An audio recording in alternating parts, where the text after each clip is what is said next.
bersama Jos TV ya, kawan-kawanku, sahabat-sahabatku semuanya yang powerful ya. Kalau Pak Edi Susanto seperti saya, semangatnya Powerful, itu luar yes. biasa. Oke. Oke Pak Edi Susanto, Iya. masih ada pertanyaan juga yang pengen saya tanyakan juga kepada Pak Edi Susanto, masih seputar rezeki. Ya. Ini pasti semua orang pengen tahu, pasti pada kepo kalau bahasanya anak sekarang ya Pak Edi. Yes. Ya. Oke Pak Edi, yang saya tanyakan lagi ya, seperti apa sih siklus rezeki itu? Pastinya kan pasti ada ya Pak, Ya. yang namanya rezeki pasti ada siklusnya. Ya seperti apa siklus rezeki itu? Mohon dijelaskan sama Pak Edi. Yes, oke. Terima kasih Mas Edi. Jadi kalau memahami rezeki adalah sebuah siklus ya, dari titik awal melakukan perjalanan kembali ke titik awal lagi, seperti siklus air atau daur hidrologi ya. Jadi dari hidrologi itu misalnya air laut kena panas, kemudian menguap naik ke udara, ke langit, berkumpul menjadi satu, mengembun, kemudian jatuh sebagai titik hujan, kembali ke laut dan seterusnya. Rezeki pun ternyata ada siklusnya ya.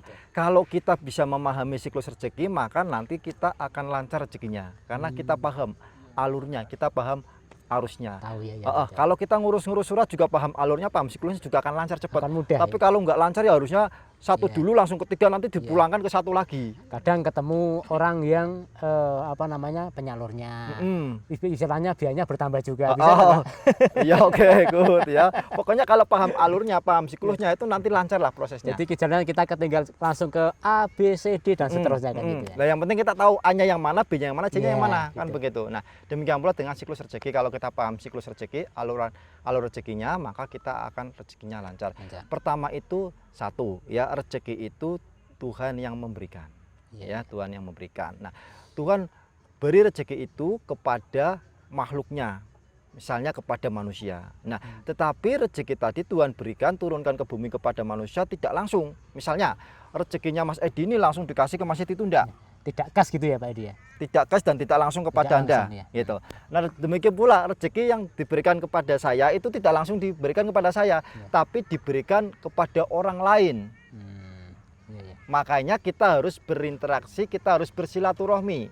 Contoh yang paling sederhana bahwa rezeki itu diberikan Tuhan tidak langsung kepada yang menerima adalah rezekinya dokter diberikan ke pasien. Karena nanti pasien itu yang mengalirkan rezekinya dokter itu. Nah, jadi kalau Anda misalkan nanti suatu saat dalam perjalanan penting sudah terlambat, bocor ban, itu Anda bersyukur, alhamdulillah, terima kasih Tuhan, kau pilih aku mengantarkan rezekinya tukang tambal ban. Jadi rezekinya tukang tambal ban itu tidak langsung diberikan ke tukang tambal ban, tapi dialirkan kepada orang yang mengalami bocor ban. Makanya bersyukur ya, rezekinya guru dititipkan kepada murid, rezekinya penjual dititipkan atau dialirkan kepada pembeli. Makanya kenapa kita wajib untuk silaturahmi, kita wajib untuk berinteraksi, karena rezeki kita itu nggak langsung diberikan ke kita, tapi dititipkan ke orang lain. Nah, kita juga bawa rezeki, tapi itu rezekinya orang lain. Ya, benar. Makanya interaksi. Jadi siklus yang pertama adalah Tuhan memberikan rezeki kepada manusia, rezeki itu dialirkan kepada orang lain. Nah, sehingga yang ketiga kita wajib untuk silaturahmi, untuk berinteraksi, dan harus melakukan pertukaran manfaat. Nah, kita punya produk, kita tukarkan pada orang yang punya uang. Nah, rezeki kita uangnya, rezeki dia adalah produk. Seperti itu. Kita punya keahlian ya, kita ajarkan keahlian itu kepada orang lain, orang itu membayar ke kita, dia rezekinya dapat keahlian, kita dapat uangnya. Ya, dokter juga begitu. Ya, rezekinya dokter atau dia bisa mengobati atau memberikan obat, pasien dapat kesehatan, dokter dapat uangnya. Guru juga begitu. Intinya saling diuntungkan Pak ya. Jadi harus ada berinteraksi, bertukar manfaat. Ya, bisa terjadi siklus atau aliran produk atau aliran jasa yang memberikan keuntungan timbal balik. Nah, interaksi yang memberikan manfaat timbal balik tadi itu nanti melahirkan sebuah kelimpahan. Kelimpahan itu apa? Ekonominya jalan. Ya, ketika ekonominya jalan itu nanti masyarakatnya itu makmur-makmur, sejahtera-sejahtera dan pada bersyukur, saling berbagi. Nah, rasa syukur saling berbagi ini nanti naik ke langit. Ya. Jadi banyak yang bersyukur, banyak yang sedekah, banyak yang bersukacita dan sebagainya, naik ke langit sama Tuhan, nanti dibalas dalam bentuk memberikan rezeki yang lebih melimpah lagi. Itu siklus. melingkar. Gitu ya Mas Edi ya? Ya, ya. Oke. Luar biasa. Ternyata memang sudah tersusun rapi siklus-siklus itu, dan memang kita harus berupaya untuk melewati siklus itu. Kalau memang kita pengen mendapatkan rezeki yang berkah dan barokah seperti itu Pak Edi. Oke, hari ini saya sangat senang dan gembira sekali Alhamdulillah. karena bisa bertemu sama orang-orang yang bisa memotivasi saya untuk lebih maju dan lebih merubah nasib juga segala macam dari diri saya pribadi. Oke Pak Edi, Ya. ngomong-ngomong soal rezeki lagi, kira-kira ya Pak Edi, ya, rezeki itu ada wadahnya enggak ya? Ya. Misalnya wadah rezeki itu apa saja gitu Pak Edi? Ya. Apakah bisa dijelaskan? Mohon penjelasannya. Yes, oke, good. Wadah rezeki ini nanti akan menjawab, ya. Ketika orang mengeluh, aku sudah bekerja keras siang malam, pergi pagi pulang petang, kok penghasilannya pas-pasan. Nah itu kebanyakan seperti itu Pak Edi. Padahal Tuhan kok maha kaya. Nah itu karena wadah rezekinya itu kecil. Nah di sini ambil satu contoh ini ya, kita langsung praktek ini ya. Boleh. Misalkan ya, nah, ini ya kita tuangkan air, ya. Ketika sudah melebar, kita masih tuangkan lagi, ya tertampung enggak airnya? Enggak, pasti tumpah Pak Edi. Tidak, pasti tumpah.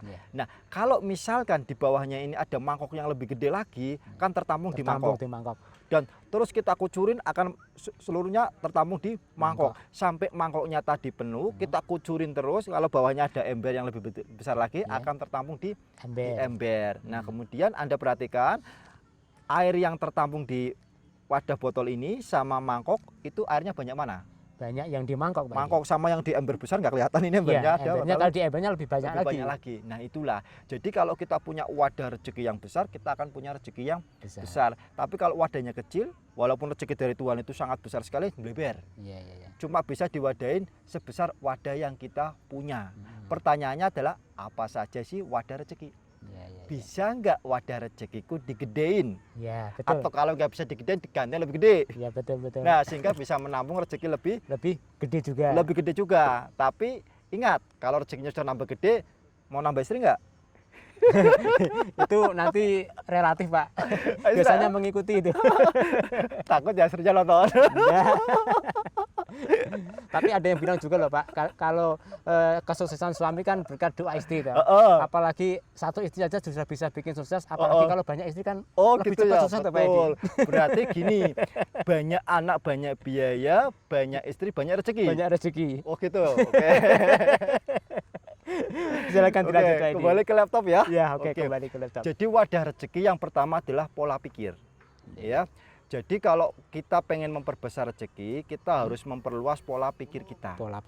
Nah, jadi yang membuat kita bekerja makin keras tapi pendapatan tidak makin membesar karena pikiran kita itu tidak diperluas. Ambil satu contoh ya.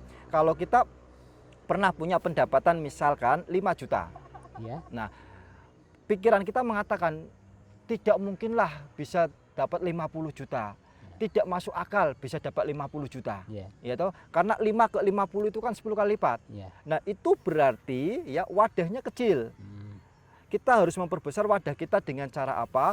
Membuat yang 50 juta satu bulan itu jadi masuk akal. Sehingga nggak mustahil. Walaupun sekarang kondisinya 5 juta. Caranya bagaimana? Caranya kita harus cari orang yang pendapatannya sudah 50 juta. Kita bergaul, kita ngobrol, kita makan bareng, kita tanya-tanya. Kok bisa dia dapat 50 juta? Oh, dia melakukan gini-gini. Oh, berarti kalau saya melakukan gini-gini itu menjadi mungkin, itu menjadi masuk akal. Mulai sekarang pikirannya meluas, akalnya membesar sehingga nanti 50 juta bisa masuk akal. Nanti cari orang lain lagi, jangan satu orang, 50 juta per bulan orang yang lain yang punya, atau bahkan mungkin lebih dari yang 50 juta tadi. Anda ngobrol, Anda cerita, yang dia lakukan itu apa, yang dia kerjakan itu apa. Oh, seperti itu, saya mengerjakan sebaliknya, makanya saya 5 juta. Nah, itu mulai membesar akalnya. Sehingga ketika akalnya sudah mulai membesar, ya kerjanya makin keras, nanti rezekinya juga tambah besar karena wadahnya ikut membesar. Jadi wadah yang kecil itu karena pikiran kita selalu membatasi kemungkinan-kemungkinan yang kita inginkan. Kita ingin mendapatkan 50 juta, tidak mungkin, mustahil. Ya toh? Karena acuannya pas saat ini 5 juta. Kita cari orang-orang yang sudah bisa punya 50 juta. kita tempel, kita ajak makan bersama, gitu. Dia melakukan apa sih? Oh ternyata mungkin, apalagi dia dulu latar belakangnya nggak jauh dengan kita, gitu. Dia bukan anak orang kaya sama anak orang miskin dengan kita. Mungkin lahir malah di satu kota yang sama, makanya juga sama, gitu. Sekolahnya juga mungkin sama. Oh berarti dia bisa, saya bisa. Hanya saja yang dia lakukan beda dengan yang saya lakukan. Saya akan ikuti. Itu wadah pertama adalah pikiran harus kita perluas. Ke pola pikir berarti. Yes, dengan cara meluaskan akal kita sehingga yang tidak masuk akal menjadi masuk akal karena akalnya lebih luas sekarang, tidak sempit lagi. Nah, yang kedua ya wadah rezeki adalah pekerjaan. Ya. Jadi kalau pekerjaan yang dimana kita dibayar murah itu sama dengan wadah rezekinya kecil. Cari pekerjaan yang dibayar mahal. Kalau Anda nggak nemu pekerjaan yang dibayar mahal atau bos Anda nggak mau bayar mahal, Anda berarti harus mempekerjakan diri Anda sehingga customer Anda mau membayar Anda mahal. Kalau tidak dibayar mahal juga, Anda cari ya biar dibayar sering. Jadi kalau dibayar mahal itu sekali jualan harganya mahal. Kalau dibayar sering itu sekali jualan itu mungkin untungnya sedikit karena harganya murah, tapi banyak yang sering ya. Sering. Tapi yang laku banyak gitu. Misalnya ya Anda jualan gorengan nih, gorengan itu berapa ya? 500 apa 1000 ya? 1000 Pak sekarang. 1000 mungkin untungnya berapa? 400. Anggap 400. Ya, kurang lebih seperti itu. 400 itu berarti Anda harus jual kalau misalnya pengen dapat 400.000, 1000. Kalau pengen 4 juta, 10.000. Nah 10.000 kan bingung nih, tutulan gorengan ben sedino entek 10.000. Nah berarti Anda harus kerjasama dengan orang-orang yang punya warung dititipin. Nah 10.000. Kalau misalnya 100 itu kan berarti titipin 1000. Nah itu cara untuk memperbesar wadah rezeki kita dari segi pekerjaan. Nah kemudian wadah yang ketiga itu finansial. Nah finansial itu bagaimana sih kebiasaan kita di dalam membelanjakan uang. Ya uang itu kita shoppingkan dulu, sisanya kita saving, kita tabung, atau kita saving dulu, sisanya kita shopping.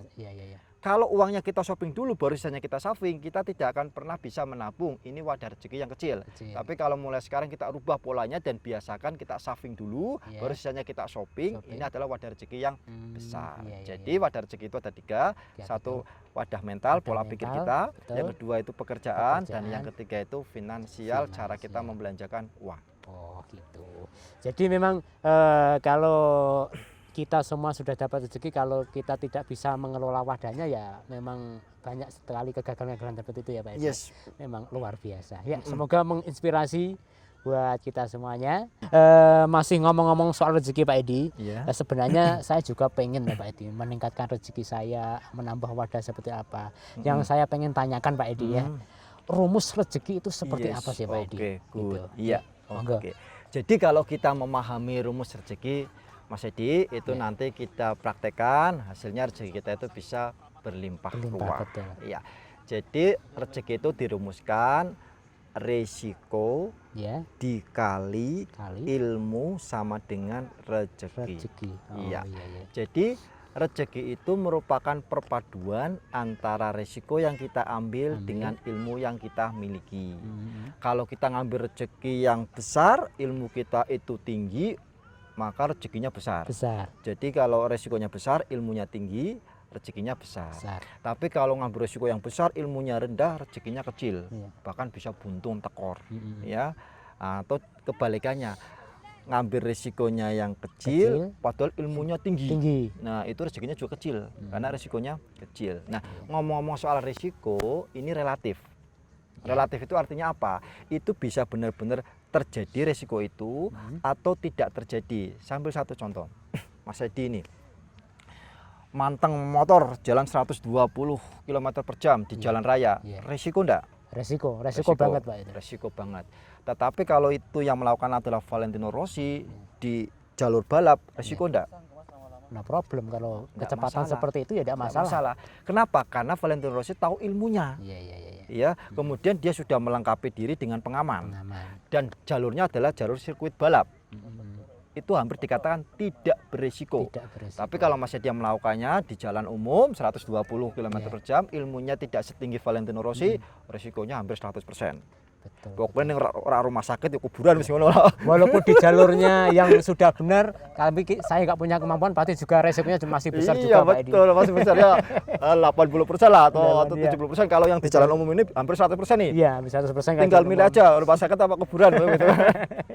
Oke. Nah, oke. Jadi tadi rumus rezeki adalah risiko dikali Dikali dengan ilmu. ilmu.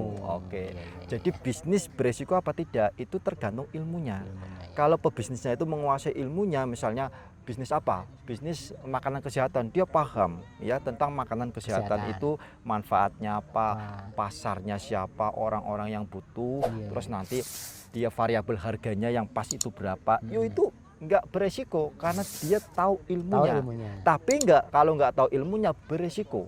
Yo.